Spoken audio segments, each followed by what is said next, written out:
Hey everybody, I'm Brandon from Sparks Racing. Today we're going to do a little bit of a video to talk about some of the changes we've made with the Revolution clutch kit for the Polaris XP Turbo.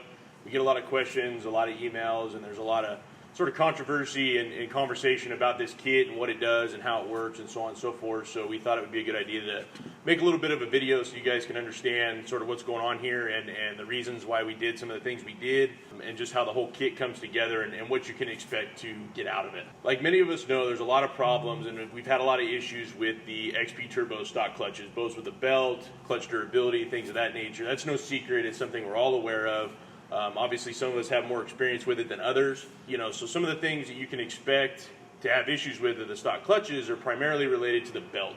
We get a lot of calls, a lot of emails, a lot of frustration with racers and recreational guys regarding belts breaking. It's no secret that there's problems with the belt. There's no secrets that it's been an ongoing issue. Many of us in the industry, including Sparks Racing, have tried to resolve those issues. We have about 16 months invested in testing this system and trying to find ways, both with aftermarket clutches, stock clutches, trying to find resolve in a way to give you guys a product that you can use, be satisfied with, and will actually deliver some kind of results. A few things about the stock system that are problematic are primarily the belt, both related to the compound of the belt and also the length. There's no secret that the length of that belt, the OEM Polaris belt, is short. It's less than ideal, and that creates a lot of problems, both with heat generation, belt durability, and gear ratio. We've kind of taken a different approach to this whole thing to try to find a way to systematically work through some of these OEM issues. Our goal was always to try to retain the stock clutches like we did in many of the other models, obviously to help keep the cost down, part availability, repairs, maintenance. I mean, a lot of your racer guys are going through your clutches every race, and it can be cumbersome to have spares and so on and so forth. So ideally, the stock clutches was always the direction we were hoping to go. So that's part of what we've done here, and we'll talk a little bit about how all this is going to work out. So one of the biggest questions we get asked on a regular basis, which is an understandable question, is why a different belt? Why the Sparks belt? Why do you have to buy it from Sparks Racing? Why is this a thing? I have a bunch of stock belts already. I really would like to go into my Polaris dealership, buy a Polaris belt, and send it down the road. Well, like many of you know who have had previous models and kits that we've developed in the past, keeping it as easy for you, the consumer, has always been our goal. And most certainly, if we could use the stock belt, that was our first choice. We exhausted that possibility, and we had to move on. Like, for example, on the XP1000 stuff, we have a preference of which OEM belt you use because one works better than the other. I'm not saying that there's something wrong with the stock belt, but the stock belt is designed to be used on a global scale, handing it to anybody and everybody with the hopes that it'll be the best all-around combination. Well, our direction, our customer base, the people that we're working with are not just some guy that walked off the street and bought a car. They understand a little bit about what they're trying to do and the results they're trying to get and how all this works together. We took that and sort of applied it to a belt, did a lot of testing, tried a lot of different things, and we arrived at a compound and a length that we felt was good for our application and what we're trying to do for the consumer, for the racer. And that's really why it had to be a different belt. I mean, we genuinely tried to do everything we could to retain as much stock stuff as possible to make it easy for you, the consumer. The only thing I can say is the benefit to switching a belt, although initially it may seem inconvenient, you're not going to need as many belts. The goal is to not break belts like you were breaking belts, to not have to carry as many spares as you had to carry, and really sort of gain back your driving experience and the experience of owning one of these cars and enjoying what they're really all about. So that's primarily why, like I said before, our goal was to always try to use the stock stuff, but we just were not able to get where we were trying to go with the stock belt. So that's sort of what gave birth to the Sparks belt, and like I said earlier, it's only going to be a temporary discomfort to switch to a different belt. We're working on trying to keep the cost down. We're trying to make it as user-friendly for you guys. We'll ensure that we have belts in stock so you can get belts like you need. It's not going to be cumbersome. Our goal is not to provide you with something that we in turn can't support. So rest assured that we have processes and systems in place to take care of you guys, and the belt long-term will not be as big an issue as it is initially. So one of the other benefits to being able to switch belts is not only is it a belt durability thing, but it also opened up a lot of doors and a lot of avenues from a tuning standpoint. Spring rates, helix angles, all kinds of different things that you're limited by, because how the stock system works with the stock belt is not so much a concern anymore. So we were able to do different things with springs, different things with helixes, and really sort of open up a new avenue as far as tuning was concerned. So we were really able to get some of the driving experience back and get to a place to where the system works more like it should, not so much how it was turned loose. So there's a lot of benefits to being able to run a different belt. It really does change the dynamics of how the car works, how the final drive ratio works out, and really how these cars respond to those types of dynamics. So it really is kind of a package deal. It's not as simple as grabbing a belt and putting this belt on and everything works. We've changed a lot, and a lot of the components to this kit are not unique so much because they're particular to this kit. They're unique because they only work given the dynamics of the longer belt. So that has really changed sort of the whole face of this program and really sort of driven this whole thing to a different dynamic where you can really get somewhere and get something done and do all kinds of different things that you couldn't do before. So the tuning capabilities have really come a long way. You can get results that were sort of limited before using the stock stuff in its entirety. Like you couldn't just throw a weight kit, a helix, and a spring at this like you used to be able to do on the NA stuff and really get the results you were looking for. It really is a total package that once you put it all together, you really get results and sort of get an outcome that wasn't completely possible with the stock belt. There's this conception within the industry that if you do a clutch kit, whether it's ours, somebody else's, whatever, that there's essentially this dynamic that's created where you no longer break belts. It's essentially impossible to break a belt, and if you buy this kit, you're no longer going to have those issues. Well, it's no secret that these cars have gotten bigger, they've gotten faster, they make more power, and guys are driving them harder than they ever did before.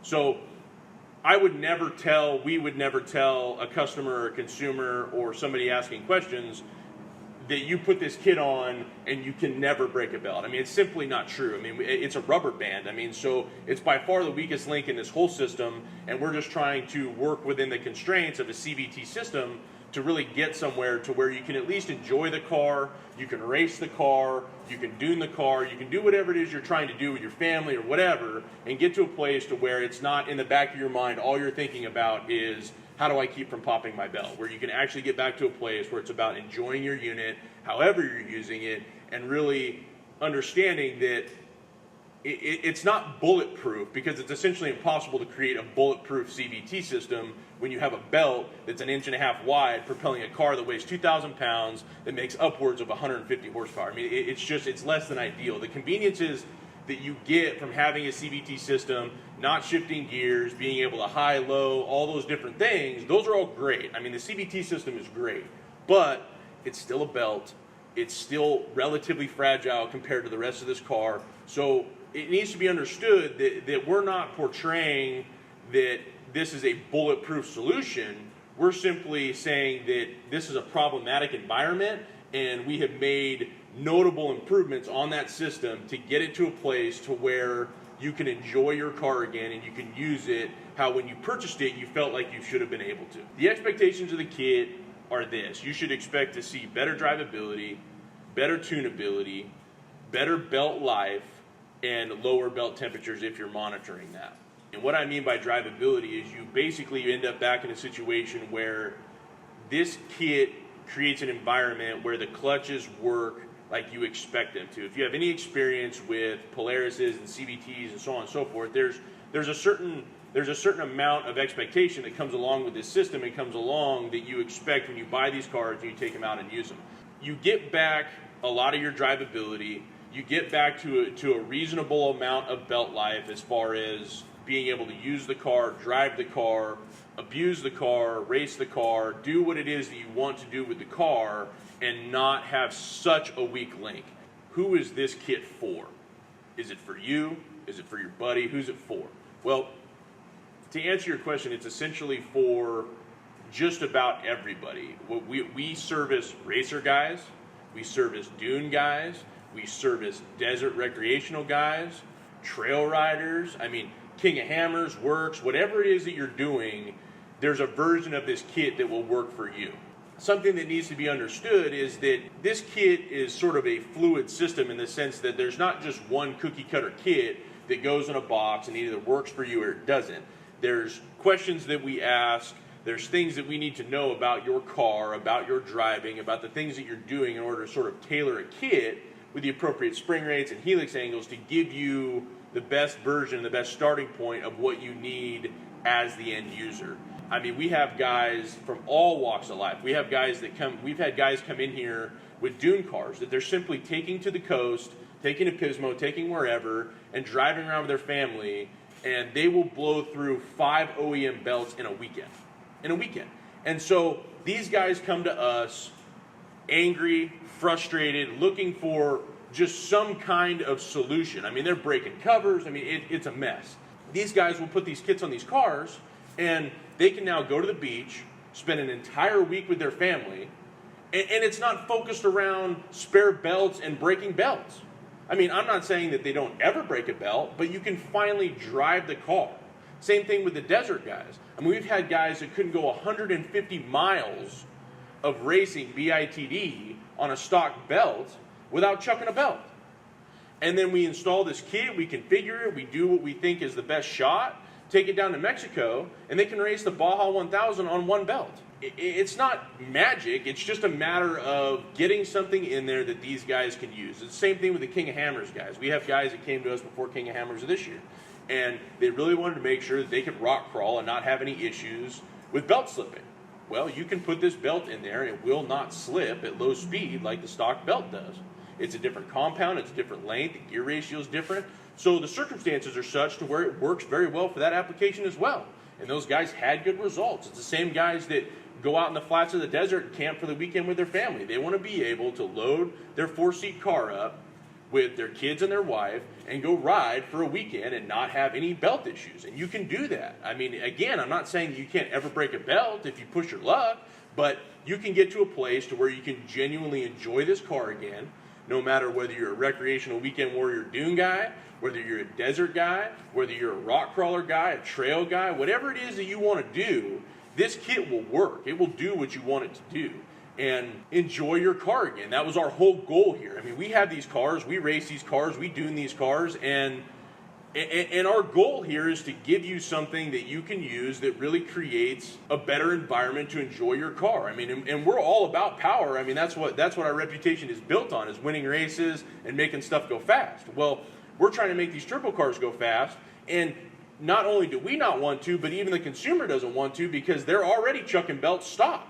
So now we can send these things out with stage 3 tunes and paddle tires, and these guys can take them to the dunes, and they can shred on these things and not have any issues popping belts compared to what they did before. It's not about who you are as far as whether or not you can use this kit. It's just about communicating to us what you need and what you're doing with it, and I'm confident that we have a kit that we can facilitate that will give you the results that we're expecting out of this system. So the other thing I want to talk about for a second is variation in results.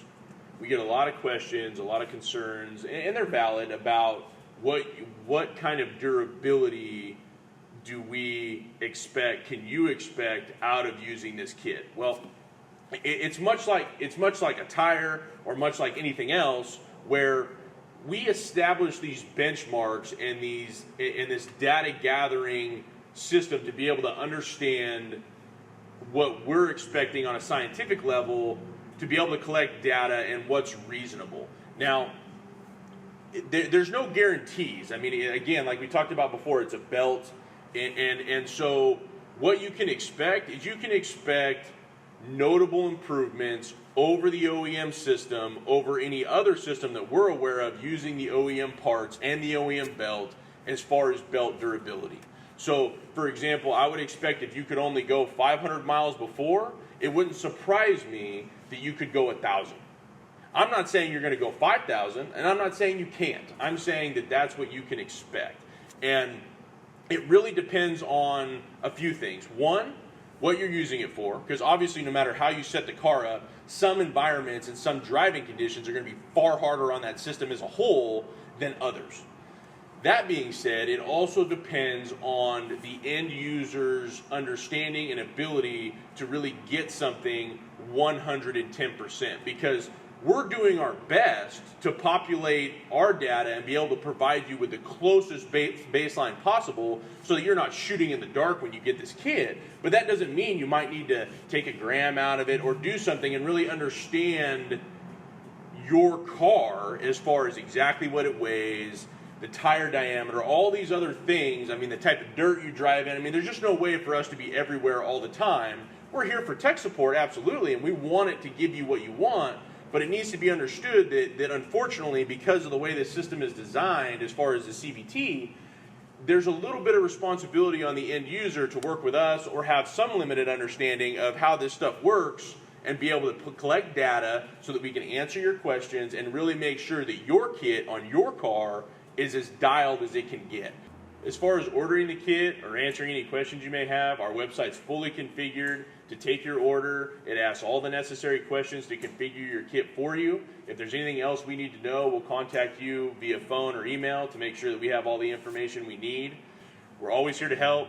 We want to make sure that you guys have a good experience, that this stuff works like it's supposed to, and you really have a product that you guys can be happy with. Our website's sparksracing.com. The phone number to reach us is 661-872-4343, and we're open Monday through Friday, 8 a.m. to 5 p.m. Pacific Standard Time. Again, I want to thank you guys for taking the time to watch this video. We appreciate it. We're really trying to do something to put this stuff out here, gain more information to where you guys can make more educated decisions when you purchase products. We're all, like I said before, we're always here to help. You're welcome to reach out to us anytime, phone, email, whatever you feel comfortable with. And again, I appreciate it. I'm Brandon from Sparks Racing, and thank you.